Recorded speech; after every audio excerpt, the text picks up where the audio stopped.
한 해의 마지막 주이자 마지막 날이 되었습니다. 이루기가 쉽지 않는데, 이렇게 마지막 주가 마지막 날이 되기가 쉽지 않는데, 금년에는 마지막 주와 마지막 날이 만나서 또 오늘 저녁 10시에 만나서 우리가 송구 영신 예배를 함께 드려야 됩니다. 저는 그런 생각을 해봤어요. 우리는 한 해의 마지막 날에 하나님 아버지 앞에서 어떤 고백을 하면서 마무리를 해야 될까? 우리 성도님들은 한 해 마지막 주 마지막 날 하나님 앞에 나는 이런 고백을 하면서 한 해를 마치고 싶다, 이런 고백의 말씀들이 있습니까? 한갑을 맞이한 한 성도가 설암 때문에 혀를 절단하는 수술을 받게 되었습니다. 요새는 암이 이제 우리와 따로 노는 것이 아니라 어떻게 보면 한평생 우리가 암을 잘 관리하면서 암과 함께 더불어 살아가야 되는 시대가 되었는지도 모릅니다. 그래서 의사는 수술하기 전에 이 사람 환자에게 이제 앞으로 말을 못할 수가 있으니까 마지막으로 하고 싶은 말씀은 무엇입니까? 이렇게 물어봤다고 합니다. 그러니까 그 수술실 안에 거기 또 의사도 있고 간호사도 있을 텐데 잠시 무거운 침묵이 흐르면서 나도 내가 말할 수 없게 되었을 때 마지막 한마디의 말을 남긴다면 무슨 말을 남길까? 이런 생각이 들게 만들었겠죠. 근데 이 설암 환자는 이렇게 눈에 눈물을 쭉 흘리면서 그렇게 주님 감사합니다, 주님 감사합니다, 주님 감사합니다, 이렇게 3번 반복을 하면서 마지막 말을 남겼다고 합니다. 이렇게 그냥 신문에 나온 그 글을 읽으면서 괜히 그런 생각이 들더라고요. 나는 그 상황이면 어떤 말을 남겼을까? 근데 또 오늘 한 해의 마지막 주자, 마지막 날이잖아요. 오늘 나는 하나님 앞에서 어떤 말을 남기면서 한 해를 마무리해야 될까? 이런 생각이 들게 하는 글이었습니다. 그래서 오늘 말씀을 통하여 정말 한 해의 마지막 주이자 마지막 날, 나는 하나님 아버지 앞에서 마지막 말을 남긴다면, 또한 내 인생의 마지막 날, 마지막 말을 남긴다면 나는 어떤 말을 남기고 하나님 나라에 갈 수 있을까? 오늘 이 마지막 날에 정말 우리를 돌아보면서 다시 올 수 없는 소중한 시간이잖아요. 정말 아름다운 고백을 남기면서 한 해를 마무리할 수 있는 주님의 자녀들이 될 수 있기를 간절히 소망합니다. 오늘 본문은 이 사사기 시대에 엘리 대제사장의 가문이 몰락하고 하나님께서 사무엘을 영적 지도자로 세우는 이 교체의 시기가 나오고 있습니다. 근데 오늘 본문을 보면 하나님께서 대제사장의 가문, 아론의 후손으로 대제사장의 가문이요, 유명한 가문이요, 선택받은 가문이요, 정말 존경을 한없이 받을 수 있는 이 엘리 대제사장의 가문이 몰락하면서 하나님께 왜 버림받고 있는지 그 이유가 잘 나오고 있습니다. 왜 이 엘리 제사장의 가문은 하나님께 버림을 받고 있을까요? 오늘 27절에 보면 조상들은 애굽에서부터 이 아론의 후손 대제사장의 가문에 하나님이 직접 나타났고 계시로 말씀하셨고 하나님이 놀라운 기적도 베풀어 줬고 능력도 베풀어 줬습니다. 근데 이게 시간이 흐르다 보니까 대제사장의 가문이라는 자부심은 있는데, 명분은 있는데, 이름은 있는데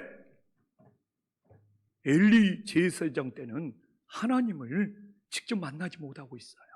간접 신앙이 되어버렸습니다. 이 아론의 후손 대제사장의 가문은 얼마나 뛰어난 가문입니까? 근데 오늘 본문을 보니까 하나님의 사람이 엘리 대제사장과 가문을 책망하고 있어요. 무명의 선지자, 이름도 없는 하나님의 사람이 나타나서 대제사장의 가문을 책망하는 모습을 보여주고 있어요.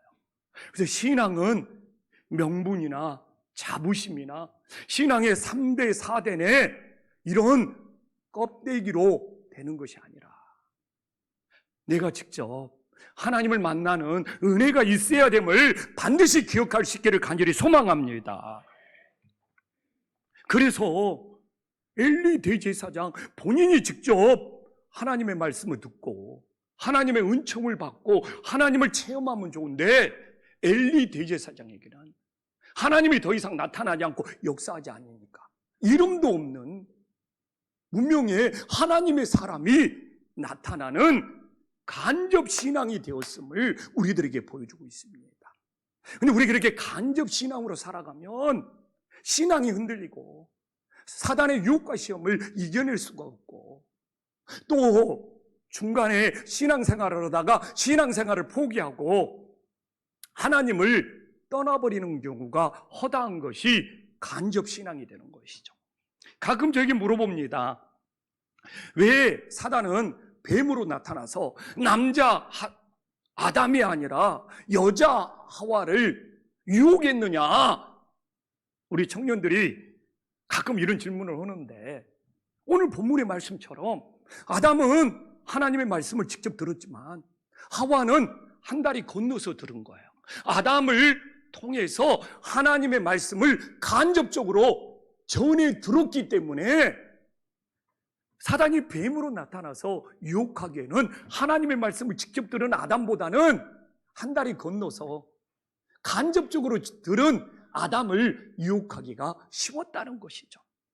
그래서 우리가 한 해를 돌아보면서 내 신앙이 자꾸 시험 들고 넘어지고 자꾸 힘들었다면 하나님께 직접 받은 은혜나 내가 만난 말씀이나 하나님께 받은 체험이나 하나님께 받은 기도응답, 그래서 내가 직접 뭔가 하나님의 은총이나 은혜를 받아야 되는데 그것이 없어서 늘 남이 받은 은혜만 건너들은 간접 신앙이라서 내 신앙이 이렇게 흔들리고 왔다 갔다 하고 넘어지는 우리들의 모습은 없는지 정말 돌아봐서 그래도 한 해 나이는 하나님께 받은 은혜가 있고 기도응답이 있고 나는 이런 말씀을 만났고 그래서 내 신앙이 더 든든히 세워질 수 있기를 간절히 소망합니다. 그래서 이렇게 엘리 대제사장의 감으로 몰락하지만 오늘 26절에 보면 사무엘은 하나님께 받은 은총이 있는 거예요. 하나님의 은총이 있기 때문에 그런 믿음으로 자라나고 신앙으로 자라나서 하나님의 은총으로 든든히 세워지는 하나님의 놀라운 역사가 있음을 믿으시기를 간절히 소망합니다. 그래서 우리는 늘 하나님의 은총을 받지 못한 간접 신앙으로 신앙이 흔들리고 넘어지는 것이 아니라 사무엘처럼 하나님께 직접 받은 은총이 있어서 우리의 믿음이 더 든든히 세워질 수 있기를 간절히 소망합니다. 금년에 내가 끊임없이 말했잖아요. 인생은 나에게 어떤 문제, 어떤 어려움이 생기냐가 아니라 그걸 내가 어떻게 믿음으로 해석을 하느냐. 그래서 내가 직접 받은 은총이 있으면 그 고난도 유익이 될 수 있는 거고, 내가 하나님께 늘 간접 신앙이면 그 고난이 나를 넘어지게 만드는 걸림돌이 된다는 것을 다시 한번 기억하고, 주님, 그래도 주님께서 올해 저에게 사무엘처럼 이런 은총을 주셔서 여기까지 올 수 있음을 감사하면서 한 해를 잘 마무리할 수 있기를 간절히 소망합니다. 또한 엘리 제사장의 가문은 왜 무너졌습니까? 하나님보다 더 중히 여기는 내 것이 있었기 때문이라고 오늘 29절에서는 말씀하고 있잖아요. 엘리 이 제사장은 하나님보다 자기 아들들을 더 중히 여겨가지고 하나님께 먼저 가장 좋은 것을 드려야 되는데 하나님보다도 자기 자녀들에게 더 좋은 것을 주면서 살찌게 만들어가지고, 그래서 저는 오늘날도 우상이 뭐냐고 물어보면 하나님보다 내가 더 중요하게 여기는 것이 있으면 오늘날 그것이 우상이 됨을 반드시 기억하기를 간절히 소망합니다. 그래서 이 엘리 제사장은 하나님보다 자기 자녀들을 더 중히 여겼기 때문에 자기 자녀들이 우상이 되어버리는 거고, 자기 자녀들이 우상이 되기 때문에 하나님 앞에 범죄하지 말라는 그 때를, 훈계의 때를 놓쳐버리고 있음을 보여주고 있습니다. 저는 오늘도 믿어요. 내 자녀들보다 하나님을 더 중히 여기면 하나님께서 내 자녀들을 돌봐주시고 선한 길로 인도해 주시는 놀라운 역사가 일어남을 믿으시기를 간절히 소망합니다. 그러나 하나님보다 내가 내 자녀를 더 중히 여기면 하나님이 어떻게 돌봐줄 수 있느냐 이거예요. 그래서 정말 하나님보다 내 것을, 그것이 내 자녀든 물질이든 내 사업이든 하나님보다 내 것을 더 중히 여기면 그건 내 인생의 걸림돌이 되는 거예요. 우상이 됩니다. 그러나 정말 내 어떤 것보다 하나님을 더 중히 여기면 하나님이 우리를 선한 길로 인도해 주시는 놀라운 역사가 있음을 믿으시기를 간절히 소망합니다. 이제 금년 한 해가 지나가지만 벌써 내가 교회를 개척가지고 20년도 이제 몇 년이 더 지나가네요. 저처럼 개척 목사가 교회를 얼마나 애지중지 생각하는 줄 압니까? 근데 하나님보다 내가 이 개척한 교회를 더 중하게 여기면 이 교회도 우상이 될 수 있는 거예요.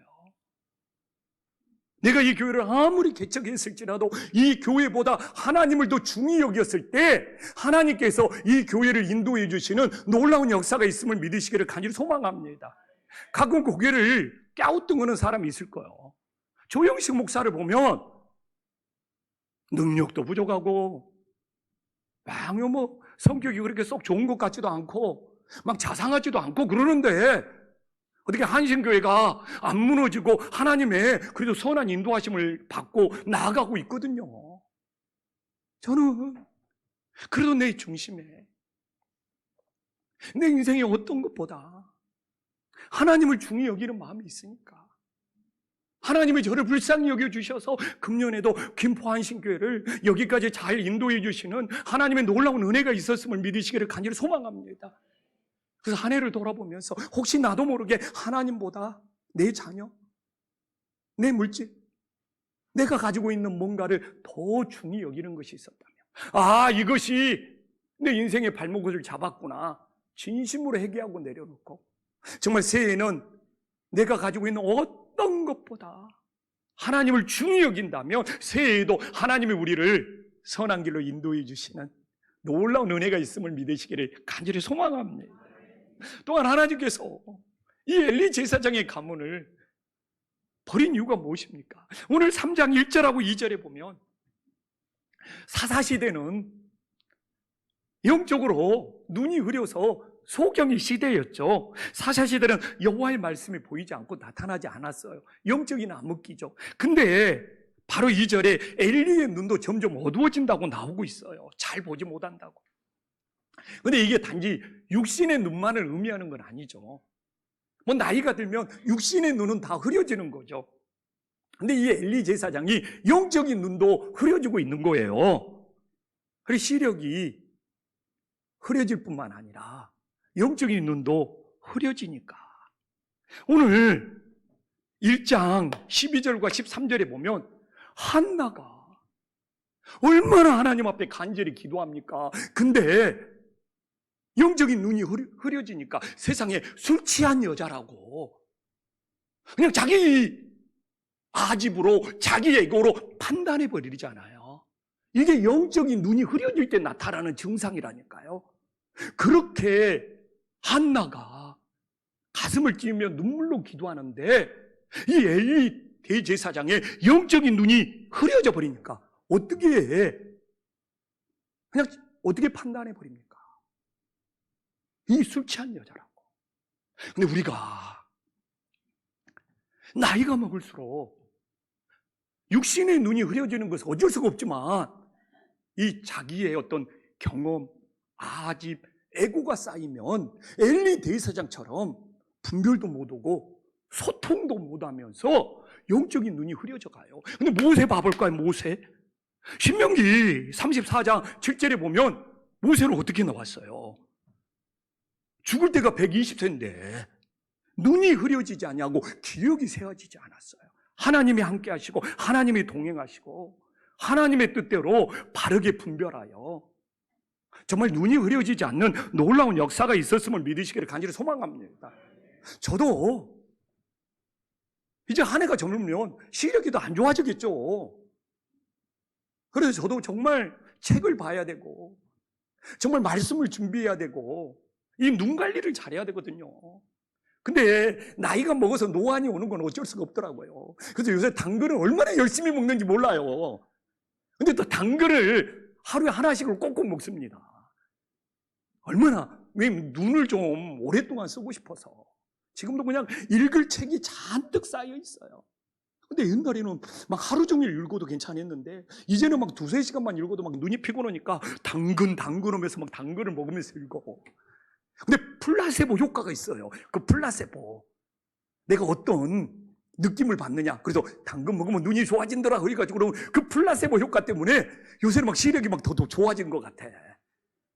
근데 이제 플라세보 이런 거 하면 안 해도 돼요. 근데 눈은 어쩔 수 없을지라도 그냥 자꾸 그러잖아. 나이가 먹으면 저도 그래요. 내 경험이 쌓이고 아집이 쌓이고 고집이 쌓이니까 분별이 흐려지고 자녀들하고도 소통이 안 되려고 그래요. 이게 분별이 안 된다는 것은 소통도 안 된다는 의미가 있습니다. 진짜예요. 소통이 잘 돼야지 이 시대를 분별하고 우리 자녀들을 바르게 분별할 수 있는데, 근데 이게 나이 먹으면서 생기는 단점이에요. 그래서 정말 오늘 엘리 제사장의 가문의 몰락의 이유가 분명히 나오잖아요. 육신의 눈이 흐려지는 것은 어쩔 수 없지만 우리의 영적인 눈은 모세처럼 하나님의 뜻을 잘 분별하고 내 아집이 쌓이지 않고 오히려 소통도 잘할 수 있는 주님의 자녀들이 될 수 있기를 간절히 소망합니다. 근데 오늘 본문 우리 이장로님이 기도를 잘 해줬잖아요. 오늘 본문의 하도는 존중이에요. 존중. 그런데 저는 이 시대에도 가정이나 교회, 사람의 관계, 하나님의 관계 제일 중요한 하도는 존중이라고 생각을 합니다. 존중이 세워지면 교회든 가정이든 화목한 가정이 될 거고, 존중이 무너져버리면 정말 갈등과 다툼밖에 남지가 않는 것이죠. 그러면 오늘 30절에 보면 이게 오늘 본문의 핵심이죠. 사무엘상 2장에서 한 단어를 찾아라 그러면 존중이죠. 나를 존중히 여긴 자는 내가 존중히 여기고 나를 멸시하는 자는 내가 경멸하리라. 근데 여기서 하나님을 존중히 여긴다는 것이 하나님을 경외한다는 말과 똑같습니다. 자, 어떻게 하나님을 존중히 여기는 것이 하나님을 경외하는 말과 똑같습니까? 말라기 3장 16절이 유명한 말씀이에요. 여호와를 경외하는 자와 그 이름을 존중히 여기는 자를 위하여 여호와 앞에 이 하늘나라 생명체 하나님의 기념책에 기록되니라. 그러니까 하나님을 경외하는 것이 하나님을 존중히 여기는 것이고, 하나님을 존중히 여기는 것이 하나님을 경외히 여기는 것이 되어서 하나님 나라 생명책에 그 이름이 동일하게 기록이 되는 거예요. 그런데 우리는 알잖아요. 여호와를 경외하는 것이 지혜의 근본이라. 이게 하나님을 최고로 존중히 여긴다는 것이죠. 근데 그래서 이 존중히 여기는 것이 경외하는 것과 연결이 되어 있는데, 이 경외한다는 히브리어를 찾아보면 막 하나님을 두려워한다, 하나님을 막 높인다 이런 뜻도 있는데, 또 하나의 뜻이 무엇이냐, 귀를 기울인다는 뜻이 분명히 나와 있어요. 히브리어 야레라는 것에 귀를 기울인다. 아, 그렇구나. 하나님의 말씀에 귀를 기울이는 것이 하나님을 경외하고 하나님을 존중히 여기는구나. 근데 사람의 관계에도 존중의 문제는 똑같지 않아요? 내가 상대방이 말할 때 귀를 기울이면서 경청하는 것이 진짜 상대방을 존중히 여겨주는 거잖아요. 근데 요새 가끔 저도 뭐 친구 목사나 누구 만나러 가면 내가 앞에 있는데 막 스마트폰으로 뭐 카톡을 보낸다. 그래도 하다가 전화 좀 받고 오겠다라고 속으로, 그것이 한두 번이면 괜찮았는데 여러 번 반복되면 왜 나를 만나자고 했지? 그런 회의감이 드는 거 저만 가진 경험입니까? 아니 차라리 그냥 전화 통화하지, 차라리 카톡으로 하지, 아니 만나가지고 막 핸드폰으로 뭐 보낸다, 전화 받는다. 사람 만남이 왜 이렇게 산만합니까? 그것이 나를 존중히 여기는 거예요? 근데 하나님하고 오늘 예배 드리면서도 똑같잖아요. 내가 하나님을 경외하면서 하나님을 존중히 여기는다는 것은 분명히 하나님의 말씀에 귀를 기울이며 경청하는 것이 하나님을 진심으로 존중하는 거고, 이 부부 사이도 똑같지 않습니까? 목사와 성도 사이도 똑같지 않습니까? 또 우리 성도님들 사이도 똑같지 않습니까? 이 경외한다는 것, 존중한다는 것은 상대방의 말에 귀를 기울이면서 경청해 주는 거. 그래서 정말 한 해 난 하나님의 말씀에 귀를 기울이며 경청함으로써 하나님을 경외하고 하나님을 얼마나 존중했는지 돌아볼 수 있기를 간절히 소망합니다. 또한 우리는 어떻게 하나님을 존중히 여길 수 있습니까? 오늘 15절에 보면 엘리의 제사장의 아들들 자기 원하는 대로 하려고 그래. 고기를 못 먹게 하는 것이 아니야. 근데 삶은 고기 싫다는 거예요. 육회를 먹고 싶은가 봐요. 날 것을 달라는 거예요. 지금 하나님 앞에 가장 좋은 걸 전해 드려야 되는데 자기 원하는 대로. 근데 우리가 하나님을 경외하고 하나님을 존중한다는 것은 내가 원하는 것이 줄어들고 하나님이 원하는 것이 많으면 많을수록 하나님에 대한 존중이 성숙함을 믿으시기를 간절히 소망합니다. 근데 사람도 내가 정말 비슷해. 어떻게 부부가 살면서 또 이렇게 사람 자기 원하는 대로만 다 해달라는 것이 어떻게 상대방을 존중하는 겁니까? 때로는 내가 원하는 것보다 상대방이 원하는 걸 해줬을 때 그 사람에 대한 깊은 존중이 담겨져 있는 것이죠.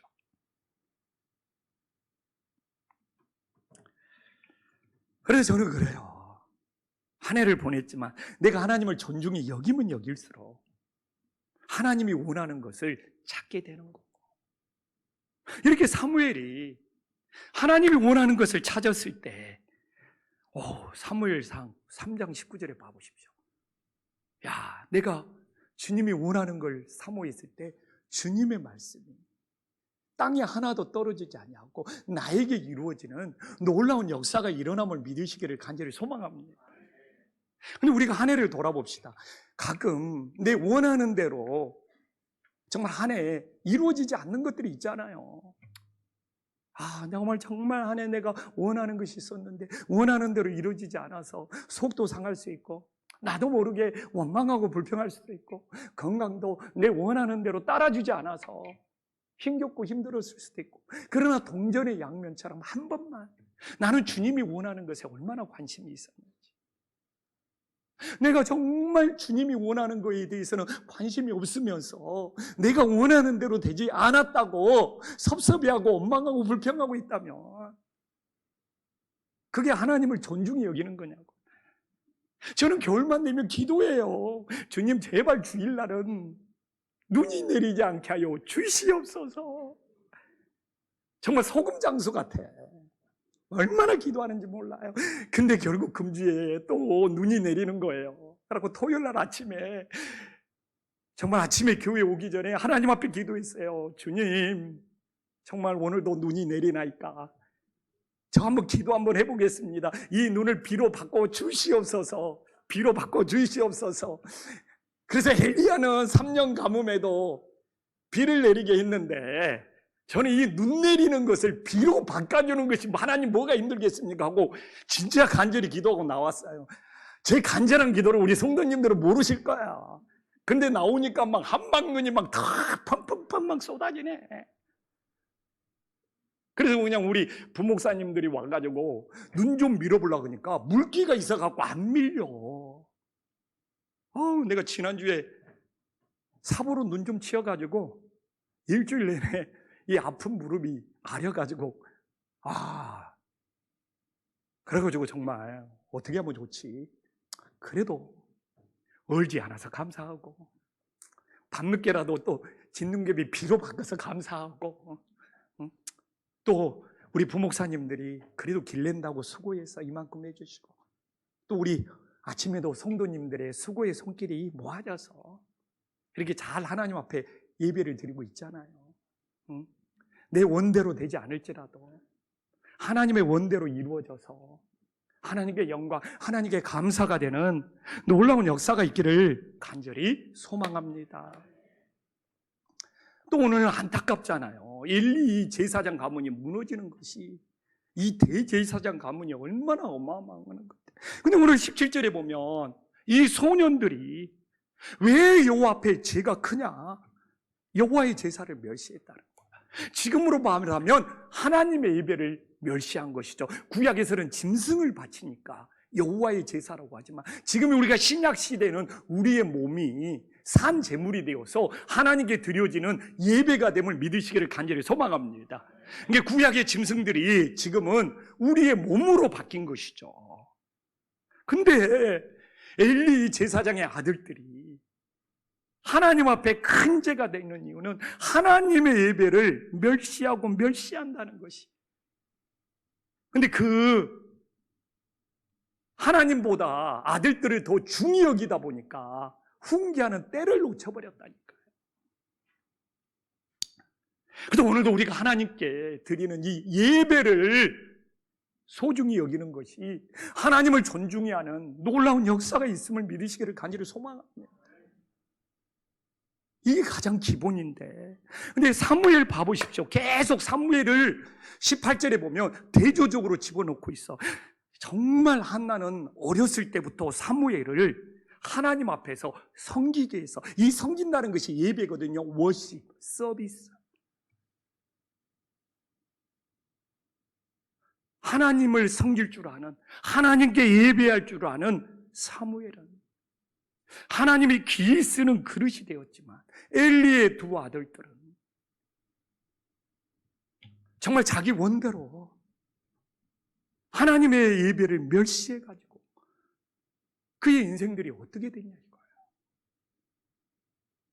그래서 우리는 한 해를 돌아봐요. 저는 그래요. 정말 하나님의 예배를 귀히 여기면 사무엘처럼 하나님의 예배를 섬길 줄 알아요. 하나님이 우리 인생을 책임져 주시는 놀라운 역사가 일어남을 믿으시기를 간절히 소망합니다.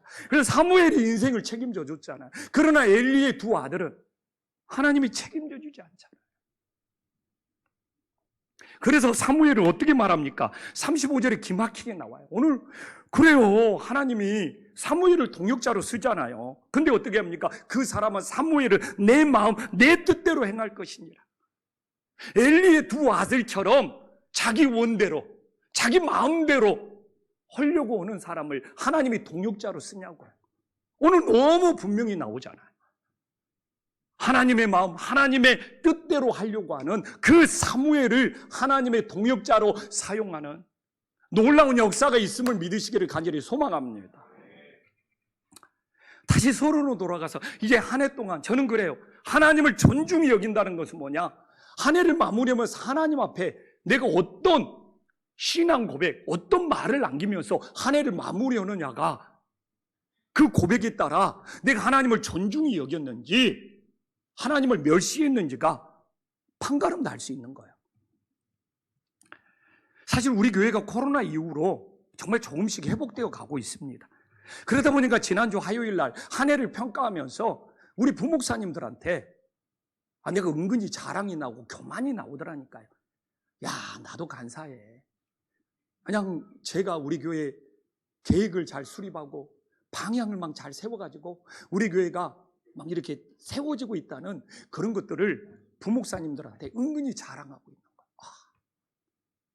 근데 자랑해도 자랑한지를 몰라.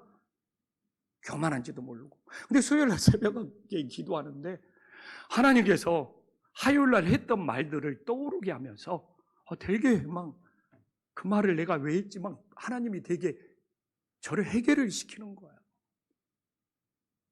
하나님이 저를 해결을 시키더라고. 막 그때 했던 말이 막 왜 내가 부목사들한테 그런 이야기 했지?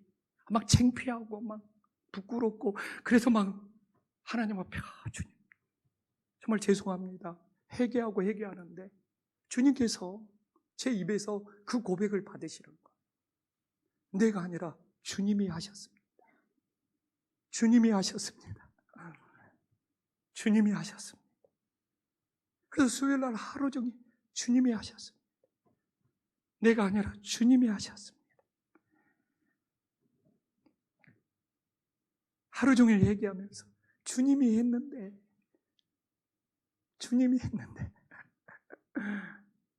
왜 내가 들어갈까? 주님이 하셨습니다. 그리고 성령님이 그런 감동도 줘요. 주님이 하셨다는 고백을 할 때 하나님을 가장 존중히 여긴다. 주님이 하셨어요. 한 해 동안, 금년 한 해 동안 나에게 마지막 남길 말이 뭐냐고 물어보면 내가 아니라 주님이 하셨습니다. 그리고 우리 성도님들한테 하고 싶은 것은 성도님들 덕분이죠. 어떻게 내 힘 혼자 목회합니까? 정말 우리 두 분 목사님, 전도사님이 너무너무 잘 도와준 그 덕분이고 우리 장로님들만큼 저를 잘 도와주고 편하게 해주시는 우리 장로님들 덕분이고 우리 권사님들, 집사님들, 청소원랴 또 우리 여신도 주방 봉사할라 그 덕분이 아니면 또 우리 성가대 오늘도 찬양이 얼마나 은혜스럽습니까? 우리 성가대 덕분이고 이렇게 다 수고하고 헌신해 준 우리 성도님들 덕분인데 그래서 하나님 앞에서는 정말 주님이 하셨다는 고백이고 우리 성도님들에게는 정말 우리 성도님들의 기도와 헌신 덕분에 여기까지 올 수 있었습니다. 우리 성도님들은 한 해를 정말 마무리하면서 어떤 고백을 남기면서 주님을 존중히 여기고 싶습니까? 정말 내 오늘 한 해 마무리하면서 남기는 신앙의 고백이 가장 주님을 존중히 여기는 고백을 남기면서 한 해를 마무리하고 새해를 시작할 수 있는 주님의 자녀들이 될 수 있기를 간절히 소망합니다.